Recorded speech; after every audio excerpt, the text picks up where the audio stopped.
All right, I'm Nathan Lustig. I'm from Jooycar. We're a connected car insurance company based out of Santiago, Chile. We're the largest usage-based insurance company in Latin America. And I'm just going to talk a little bit about what we're up to, what we're doing, and some of the products that we have. So what we do is we use telemetrics and Internet of Things to improve transportation. We're right now focused on two niches. The first is usage-based insurance, which basically what we want to do is incentivize people to drive better. So if you drive better, drive safer, it's better for everyone on the road, it's better for you, and it's better for the insurance company. So we can give discounts. Second, we can do connected vehicles with things like roadside assistance. We can monitor your car and tell you when we think that you should go and get maintenance done. We can do fleet monitoring. We can do expedited car rental because we can know how many miles are in the car, how much gas is in there, track all of that, and then charge your credit card when you're done. And we can do warranty tracking. So many car dealerships will cancel your warranty, especially in Latin America. They're very, very strict on this. They'll cancel your warranty if you make any modifications. And so the device can tell the person and the company, hey, they've made a modification, the warranty is not validated.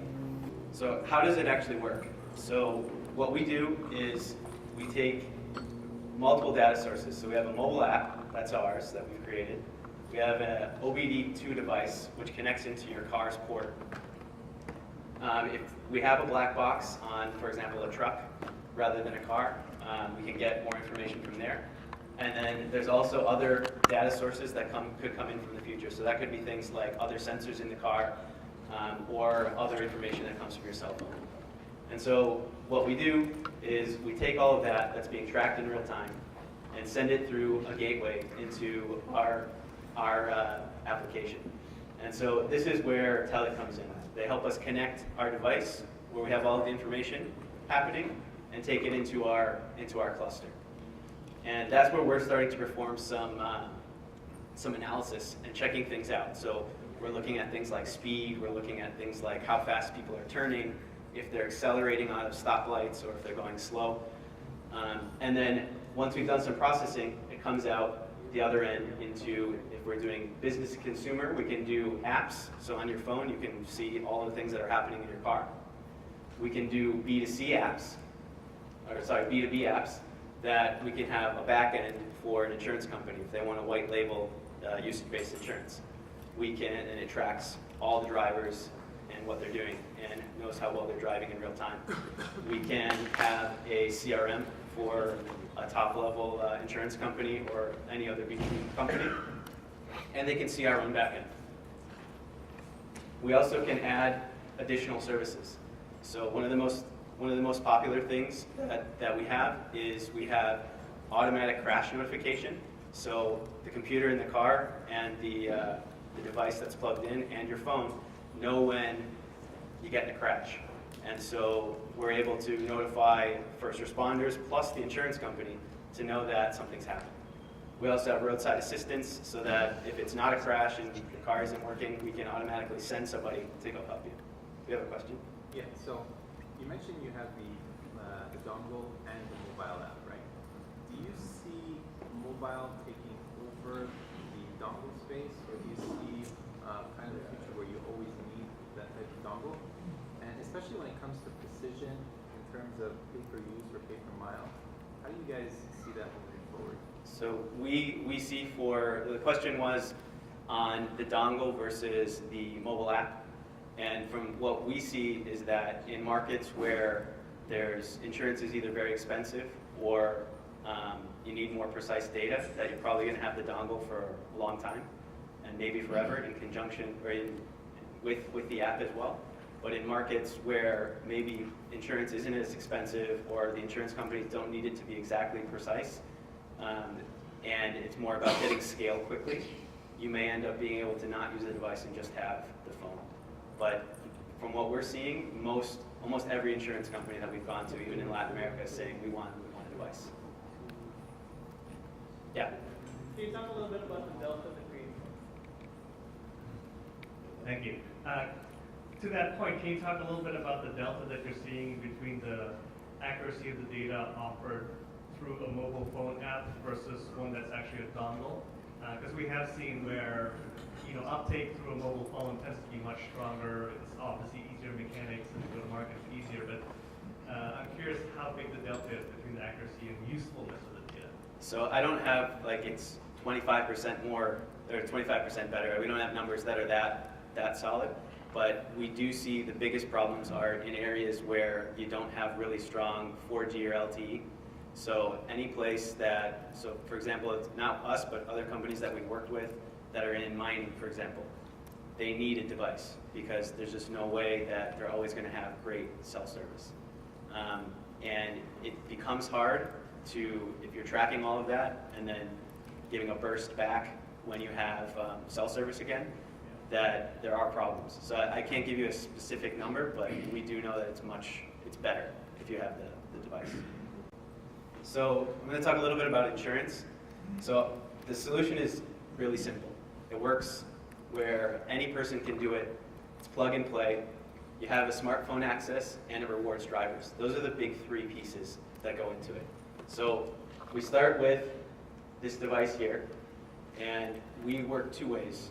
First, we can do a white label solution with an insurance company, where the insurance company puts their own brand on the dongle, puts their own brand on the back end, and then has their own traditional channels selling the product. So it's plug and play for them. They do the inspection. When they sell the insurance policy, they plug it in for them, and then they drive off, and they're starting to save money. We also have the smartphone app that tracks all of the information for the client in real time so that you get a much better user experience. So most people, when they buy car insurance today, they bought it once. They never think about it until they actually get in a crash, or, oh man, this is way too expensive, I don't like it. So there's a reason why you have to have so many TV commercials talking about how nice it is to have this insurance, because there's not much interaction that gives positive response to the user on a day-to-day basis. So having easy smartphone access so that they're seeing the insurance company's brand, they're seeing their driving score, and they're getting new value provided to them every day, that's big. And then the rewards. So anytime you can give someone, especially for us in Latin America, where generally the person-to-company relationship is not nearly as good as it is in the United States, you're going to have, anytime you're going to give a reward, people are going to have a much higher affinity to the company. So this is one of our white label solutions. So Sura is one of the largest insurance companies in Latin America. We started a company, or we started a joint venture with them called Autoplay in Chile. And what it is we take a Sura insurance policy and we offer up to a 30% discount if people drive well. So Sura partnered to start with Cencosud, which is one of the biggest retailers in Latin America, if not the biggest.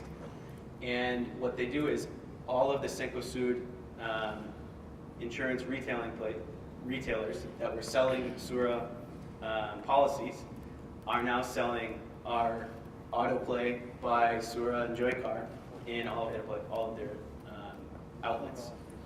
And so in the US, uptake when you offer a plan like this for traditional insurance companies is somewhere between 20 and 30%. And what we're seeing in Latin America is somewhere between 60 and 80% of people, when they buy a new insurance policy, are choosing the connected one rather than the not. Our hypothesis is that it's price, especially in Chile. Chilean car insurance is very expensive compared to the US.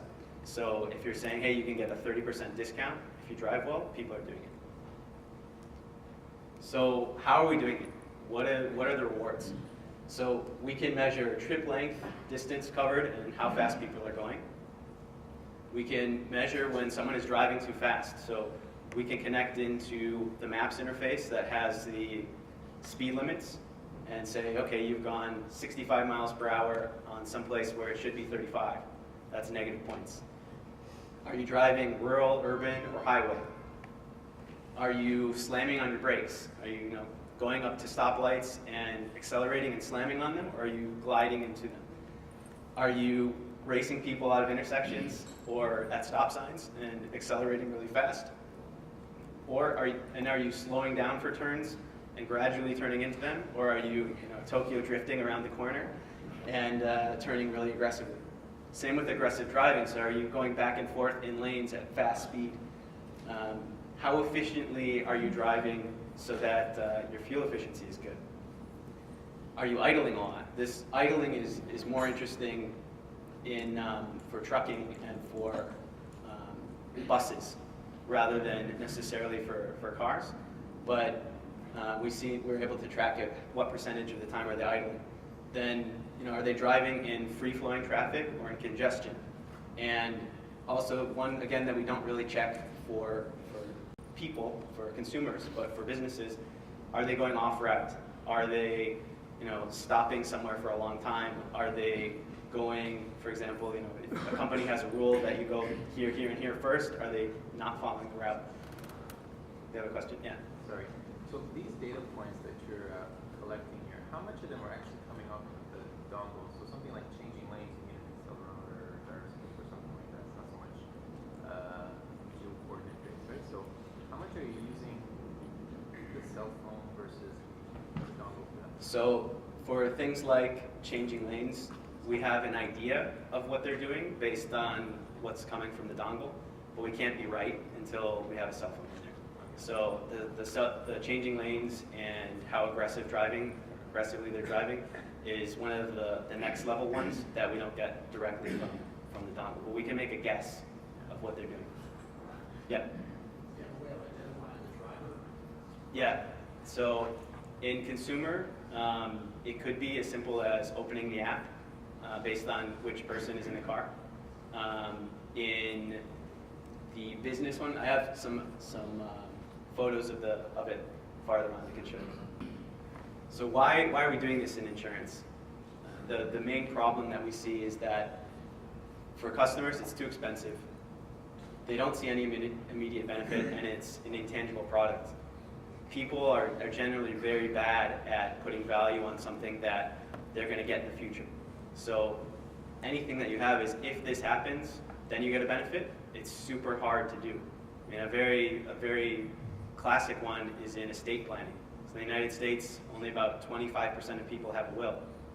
And everybody knows that at some point they're going to need it, but only 25% have it because it's a payoff way into the future. It's very similar with insurance. People know they need it, they have to buy it legally, but they don't really see the product until something happens. On the insurance company side, things are changing. So with the internet and with the ability to do lots of different cost comparisons, the product's getting more and more commoditized.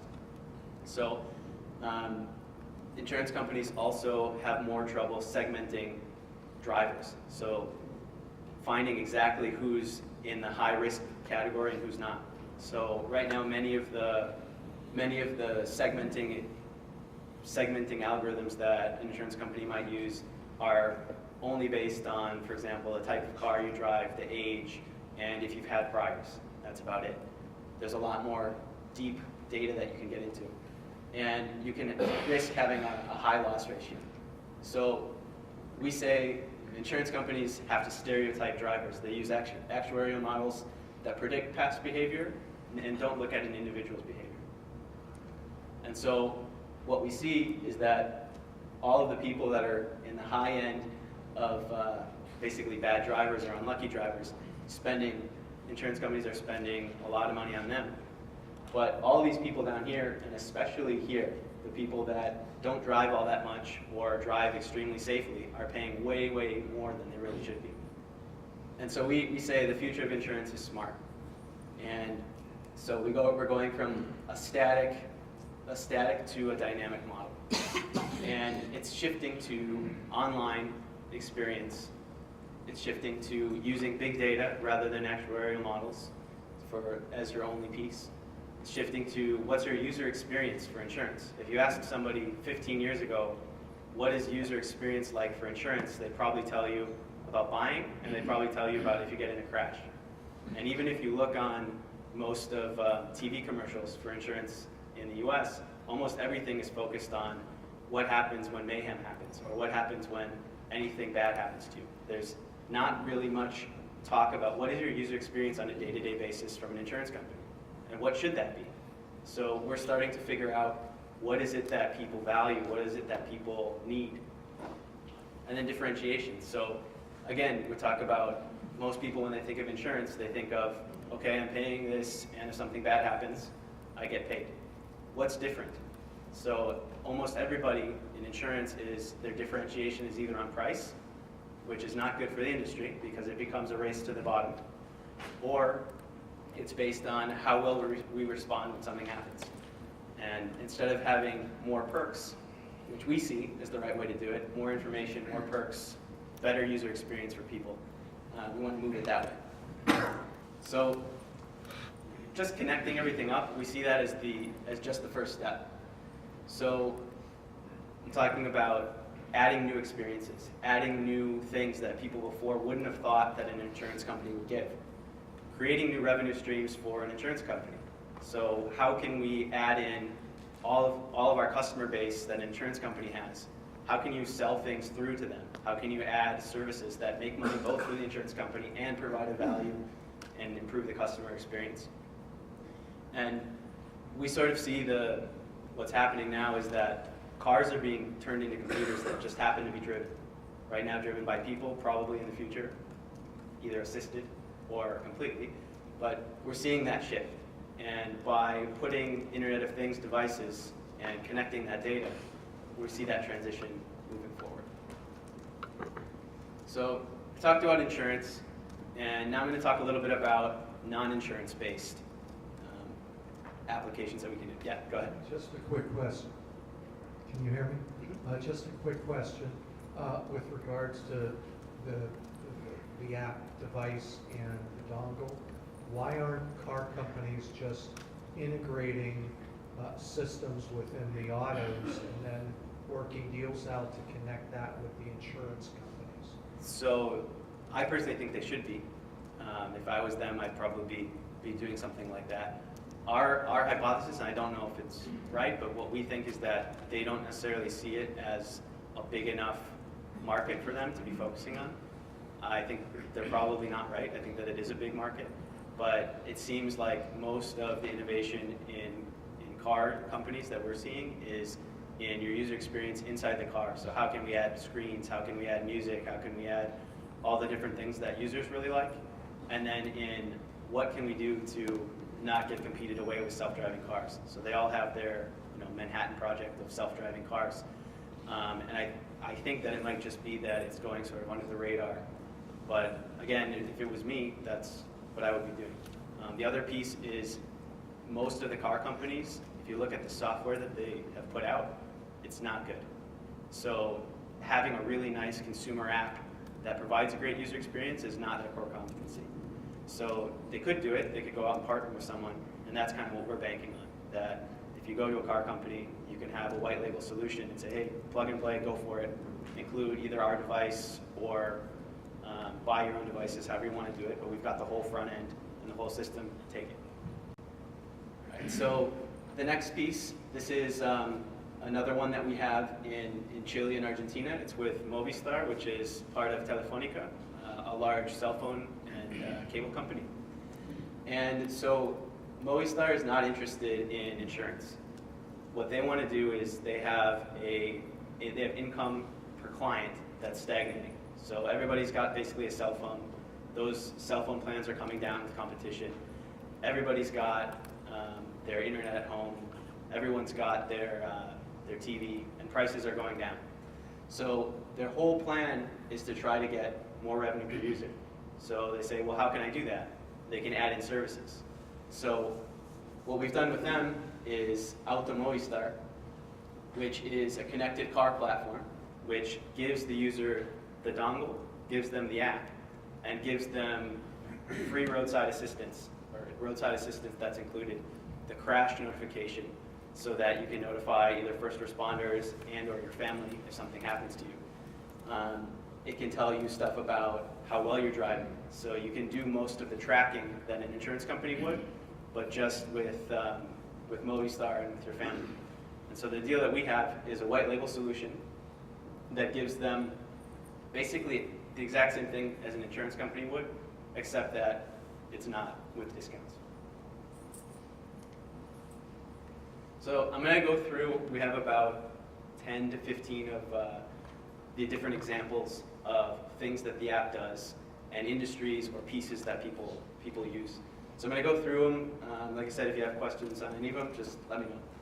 So this is what the insurance app starts out looking like. So this right here is your dynamic score. So this person here only has a 55, so they're not getting a discount that day. But it says, keeps them motivated, hey, tomorrow's a new day, or you have more driving to do, you can drive better. This right here shows your average score. So this person's average score is 70. The community, so how well are you driving compared to people in your area? Worse. You're driving at a 70, today at a 55, and the community, the average is 78%. So far, because you've driven at 70, you're going to get a 20% discount. And this moves dynamically based on how well you're driving. And you can download it from Google Play or the App Store for Apple. So this is what the person's personal dashboard. So it shows their car. It shows when they started. You can click a button that says, where's my car, and know exactly where it is. This is really important in areas that have more crime, or if you have kids that might have taken your car. That's an important feature. It shows your previous trips, so what time to what time on what day, how many miles, what was your average speed, or sorry, low speed and high speed. And then you can hit view more and it will show you what you've done on the map. It also has your discount, so what are you getting, the community again, and what have you done today. Yeah. So right now this is not connected to your phone any way to be concerned with the amount of cell phone usage you use while driving, or that you're texting or anything like that? So today, no. We've had requests for that from an insurance company in Colombia that wants to make that part of their marketing. Say, we'll protect you by making sure that you're not doing that.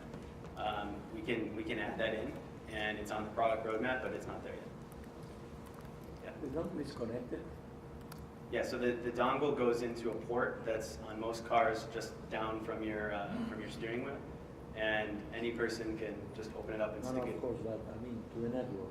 Oh yeah, so depending on the country, it could have a 2G chip in or up to a 3G chip, and it depends on the connectivity, the pricing, all of that. So that's connected. And that's part of what we use Teller for. So this is what, again, more information for the driver. So we can see their score again, their discount, what are they doing? So distance traveled, driving, more driving information. So car tracking and anti-theft. So anti-theft, if the car gets turned on, you're getting a notification on your phone if you have it turned on.